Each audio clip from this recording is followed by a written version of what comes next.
Halo semuanya. Assalamualaikum warahmatullahi wabarakatuh. Jumpa lagi di YouTube Rohmai Channel. Mohon di like, subscribe, dan share. Terima kasih.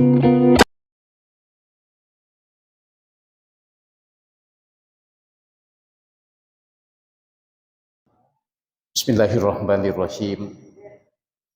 Assalamualaikum warahmatullahi wabarakatuh.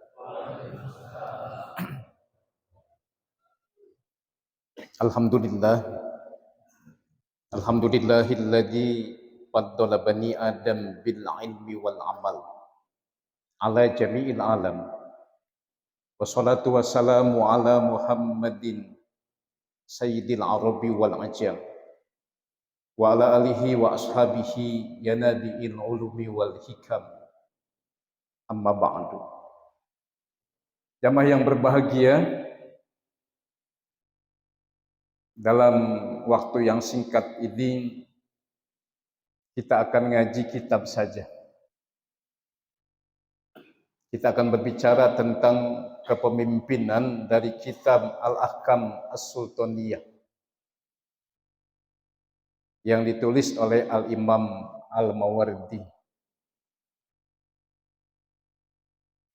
Kata beliau di halaman awal itu, al-imamatu mawdu'atun fi khilafatin nubuwah fi hirasatid din wa siyasatid dunya wa aqduha liman yakumu biha fil ummah wajibun bil ijma'. Ini sehelai bahasan kita pada kesempatan pagi indah hari ini. Saya tidak akan berbicara tentang persona yang kita pilih, tapi saya berbicara tentang kriteria pemimpin yang kita pilih. Dan insya Allah nanti kita akan bahas pelan-pelan. Al-imamatu mawdu'atun fi khilafatin nubuwah. Kepemimpinan adalah satu tema yang berfungsi menggantikan kenabian. Mengapa? Sebab seorang pemimpin itu hakikatnya menggantikan posisi nabi. Baik nabi sebagai pemimpin keagamaan maupun nabi sebagai pemimpin negara. Nabi itu seorang presiden, mulai dari Madinah menjalar terus sampai ke Baghdad, ke Damaskus, terus ke Jazirah Arab, menyeberang ke Afrika, menyeberang kemudian ke Eropa, terus sampai ke Asia. Nabi sebagai pemimpin negara dan Nabi juga sebagai pemimpin agama. Maka kemudian seorang ulama adalah pewaris Nabi, pemimpin yang meneruskan kepemimpinan Nabi. Begitu juga seorang umara, baik pada level eksekutif, pada level legislatif maupun pada level yudikatif. Jadi al-imamatu mawdu'atun li khilafatin nubuwah.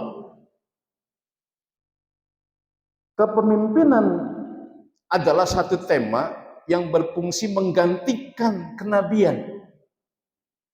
Maka kita muliakan Bapak RT kita muliakan Bapak RW kita muliakan palurah kita, camat kita, wali kota kita, dan terus sampai ke atas. Bahkan sunnahnya ketika mereka datang, kita diminta untuk berdiri menghormati. Inilah keagungan. Cuma kadang-kadang berdirinya kita berbeda ketika yang datang wali kota. Berdirinya kita berbeda ketika yang datang RT. Berdirinya kita berbeda ketika yang datang adalah presiden. Inilah kita kadang-kadang suka membedakan pemimpin. Nah kemudian untuk apa kepemimpinan tersebut? Apa sih fungsinya secara detail? Fi hirasatiddin wa siyasatid dunya. Untuk menjaga agama yang pertama, yang kedua untuk mengatur urusan dunia. Jadi mengapa kita harus memilih pemimpin agar pemimpin itu menjaga agama kita? Fi hirasatiddin, menjaga agama. Ya. Yang kedua, wasyasati dunia, untuk mengatur urusan dunia. Dari kata siasah inilah muncul kemudian politik. Dari kata sasa ya susu, siasatan, yang artinya apa? Ya, mengatur, memanage. Jadi kampung kita, kota kita, negeri kita harus ada yang memanage, harus ada yang mengatur. Bahkan kata Nabi, kalau kamu berjalan 3 orang saja, angkat salah satunya sebagai pemimpin. Apatah lagi kalau kita berkumpul dalam satu kampung, dalam satu kota, dalam satu negara, harus dipilih pemimpin. Untuk apa? Untuk mengatur urusan dunia dan menjaga agama kita. Al-Imam Al-Ghazali yang wafat pada tahun 1111 Masehi tidak membedakan antara urusan negara dengan urusan agama. Saya ulangi, Al-Imam Al-Ghazali yang wafat pada tahun 505 Hijriah atau 1111 Masehi, di dalam kitabnya Al-I'tiqad fil Iqtisad, Al-Iqtisad fil I'tiqad, beliau mengatakan bahwa antara agama dengan negara itu tidak bisa dibeda-bedakan, tidak bisa berdiri secara diametral, agama di sini, negara di sana. Tidak boleh diperlakukan secara sekuler, terpisah antara agama dengan negara. Mengapa? Sebab kata beliau, ad-din wa daulah tau amani, agama dan negara laksana saudara kembar. Huwa dia juga. Maka itu dalam Ihya Ulumuddin di bab 2, Al-Imam Al-Ghazali mengatakan keteraturan agama sangat tergantung dengan keteraturan negara. Dan keteraturan negara sangat tergantung dengan pemimpin yang ditaati.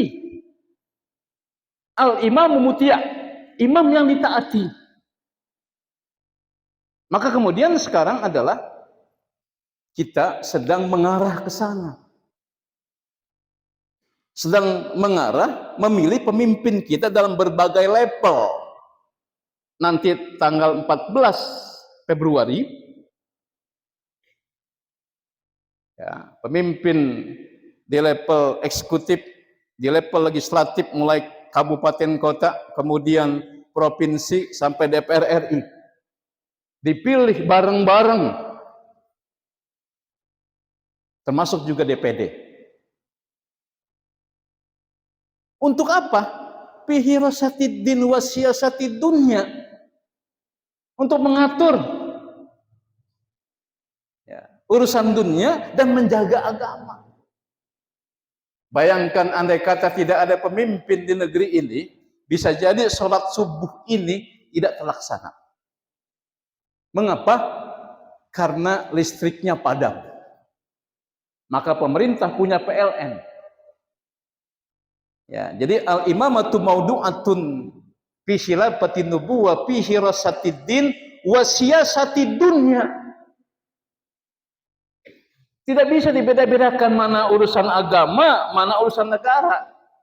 Sama. Jangan dibeda-bedakan. Nah, bagaimana kemudian bagi mereka yang golput? Yang golput dosa. Yang golput dosa apa dalilnya? Wa aqduha lima yakumu biha fil ummah wajibun bil ijma'. Orang, masyarakat, kelompok yang ada di tengah-tengah masyarakat, aqduha, ikut serta, baik dipilih maupun memilih, wajibun, hukumnya wajib. Kata ulama, wajib itu memilih pemimpin. Wajibnya bil ijma, menurut ijma. Jadi ulama sejagat mengatakan bahwa memilih pemimpin itu wajib. Maka wajibnya bil ijma. Di kalangan Sunni dan di kalangan Syi'i juga sama, ijma juga. Ini. Lalu seberapa penting kepemimpinan itu? Ya. Ibnu Taimiyah dalam Siyasah Asy-Syar'iyyah mengatakan bahwa 40 malam di bawah kepemimpinan seorang yang zalim masih lebih baik daripada 1 malam tanpa kepemimpinan. Betapa pentingnya ini. Tulis nih buat status. Siyasah Asy-Syar'iyyah itu Kiai tipis banget Kiai. Cuma segini juga enggak itu kitabnya. Tapi dikutip oleh para ulama. Saya ulangi, 40 malam di bawah kepemimpinan seorang yang zalim masih lebih baik ketimbang 1 malam tanpa kepemimpinan. Ibnu Taimiyah, Siyasah Asy-Syar'iyyah disampaikan oleh Syamsul Yakin pagi hari ini. Jadi ini, bahkan Imam Abu Hanifah mengatakan bahwa kepemimpinan itu harus direbut. Kepemimpinan itu harus direbut. Tentu dengan cara-cara elektoral yang berlaku di negeri ini tentunya. Harus kita yang memimpin. Apa dalilnya? Lihat An-Nisa ayat 59. Atiullah wa atiur rasul wa ulil amri minkum. Ulil amri dalam ayat ini sebagaimana dikatakan oleh Mujahid seperti dikutip oleh Ibnu Katsir dalam tafsirnya, tafsir Ibnu Katsir, ulil amri ay ulama. Jadi ini maksud dengan ulil amri ini ulama. Mungkin kita kira ulil amri ini adalah pemerintah.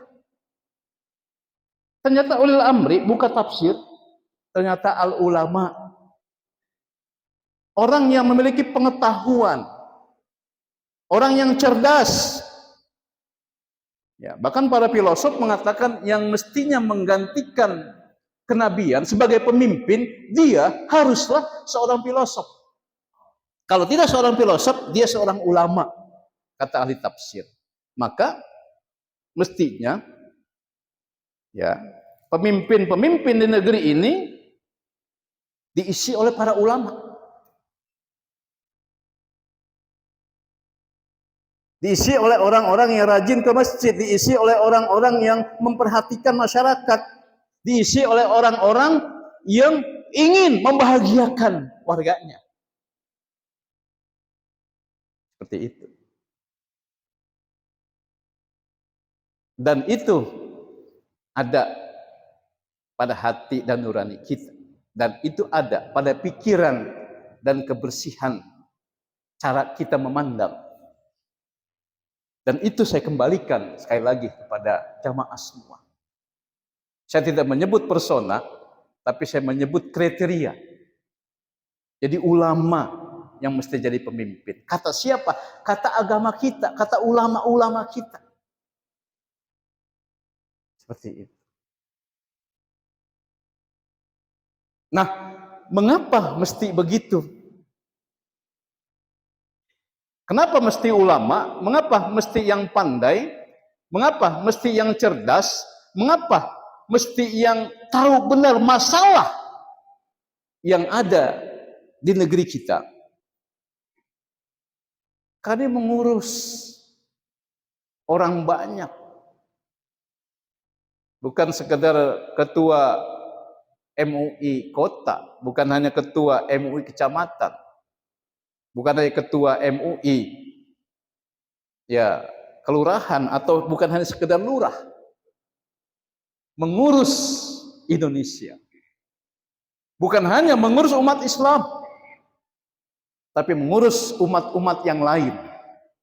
Bukan untuk satu golongan, tapi untuk semua golongan. bukan hanya untuk mereka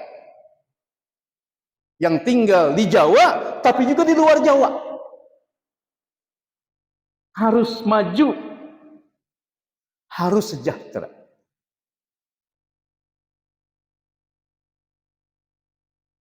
Kita memimpikan pemimpin yang seperti Umar bin Khattab. Kita memimpikan pemimpin seperti Umar bin Abdul Aziz yang kerap diceritakan dan diulang-ulang di media sosial bahwa ketika satu hari anak Umar bin Abdul Aziz masuk ke dalam ruang kerja beliau. Tiba-tiba Umar bin Abdul Aziz memadamkan lampu. Si anak bertanya, "Ayah, kenapa tiba-tiba engkau mematikan lampu ini?" Aku tanya dulu, kamu datang untuk urusan pribadi atau urusan negara? Urusan pribadi, ayah. Makanya aku matikan. Karena lampu di ruangan ini dibiayai oleh negara. Sementara yang kita bicarakan adalah urusan pribadi, urusan keluarga. Mari kita pindah di ruangan lain yang minyaknya kita yang beli. Ada nggak kira-kira pemimpin yang macam ini? Pindah anak dan ayah bicara ke ruangan yang lampunya mereka yang beli. Sebab di ruangan ini lampunya dibiayai oleh negara. Masya Allah. Mudah-mudahan pemimpin ke depan memiliki jiwa kepeloporan, keteladanan seperti Umar bin Abdul Aziz. Amin. Amin ya Rabbal Alamin. Amin ya Rabbal Alamin. Ya. Jadi ya, takobal ya Allah. Begitu. Ya, kobul. Ya biar netral. Ini jamaah yang mulia. Kemudian yang berikutnya, ya, kita ingin pemimpin seperti Nabi. Ini terutama malah yang gampang banget memberi. Satu hari datang orang Arab Badui. Dia nggak kenal kalau itu Rasul. Apa katanya? Muhammad, aku minta kambing. Apa kata Rasul? Kata Nabi, wahai Fulan, ambillah kambing-kambingku di antara dua gunung. Pak, kira-kira kambing kalau di antara dua gunung banyak nggak kira-kira? Bisa 100, bisa 200, bisa 1000. Akhirnya kambing Nabi milik pribadi loh, bukan aspirasi. Ya, milik Nabi ini yang Nabi kasih, bukan dari Baitul Mal. Kalau kemudian dikeluarin, bukan. Milik Nabi secara pribadi, bukan dari dana rakyat. Milik Nabi secara pribadi, bukan dari aspirasi. Maaf. Dikasih kepada orang Arab Badui ini. Ambil kambing-kambingku di antara dua gunung.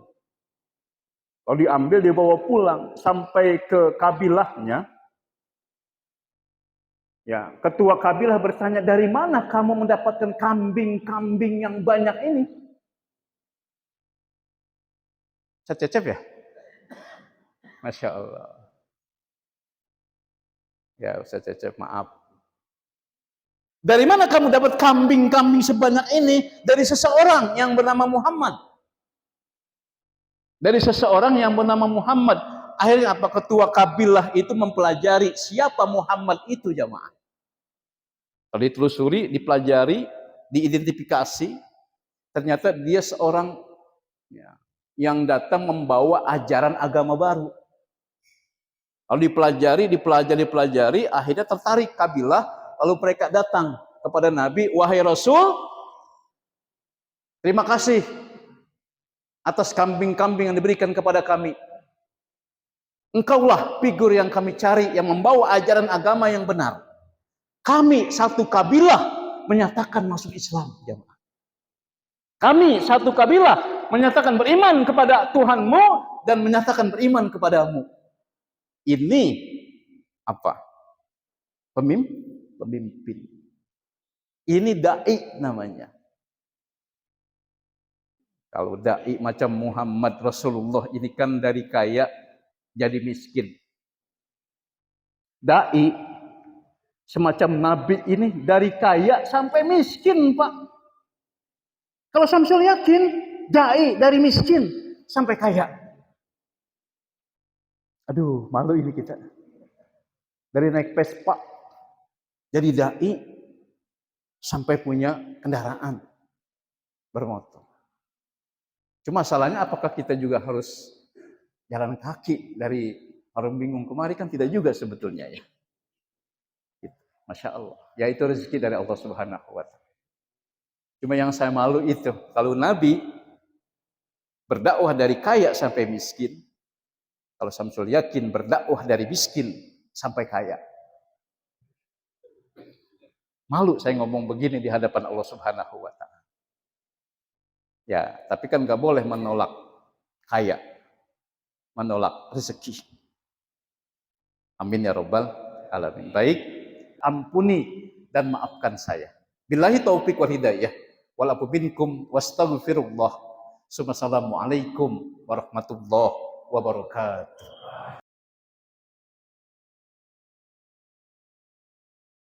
Demikianlah hasil liputan video ini.